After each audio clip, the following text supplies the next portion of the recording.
дәуірде, әр елде өзінің ұлы тұлғалары болады. Өмірінің өзінің елінде, өзінің дәуірінде үлкен жаңағы қолтаңба қалтырған ұлы тұлғалар болады. Сол тұлғалардың бірі біздің қазақ халқымызда да бар. Сол тұлғалардың бірі Тәттімбет Қазанғапов. Тәттімбет Қазанғапұлы шертпе күйдің негізін салған ұлы күйші. Қарағандының Қарқаралы өңірінде дүниеге келген күйші өз дәуіріндегі белгілі ақындар, серілер мен ақсүйек руының өкілдерімен жақын байланыста болған. Күйші, шешен, домбырада керемет ойнайтын дарынды жан болған. Тәттімбет Қазанғапұлы кен орнын ашулардың бірі, ол алтын кен орнын ашуға рұқсат сұраған. Қазақ тарихында да көптеген тарихқа көңіл бөліп, жаңағы Кенесары Қасымұлына арналған күйлері азына бар.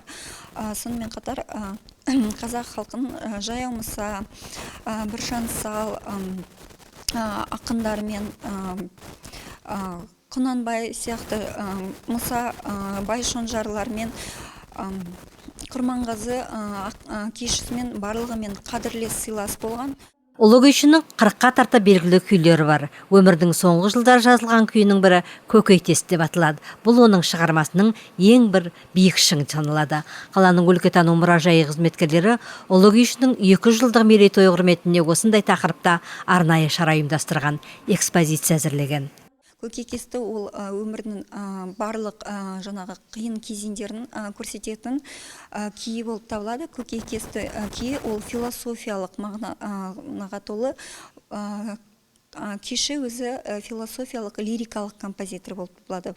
Бұл шертпе күй мектебінің негізін салушы, күйде шертпе және төкпе күй болады. Шертпе күйдің негізін салушылардың бірі Тәттімбет Қазанғапұлы болса, төкпе күйдің негізін салушы Құрманғазы Сағырбайұлы.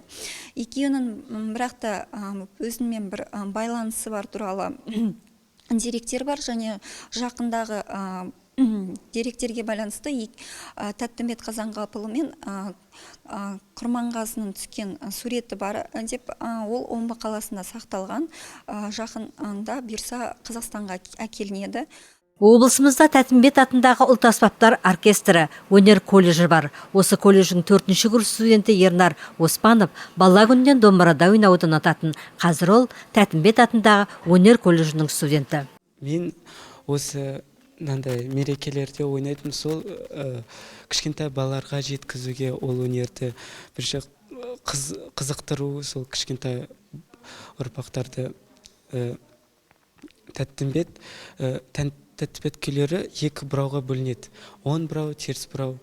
10 бұрауда мысалы ол Саржайлау, Молқара, Айдос, ал теріс бұрауда Азамат Қожа, Бестөре. Оның күйлері көбінесе табиғатпен және жан-жануарлармен байланысты.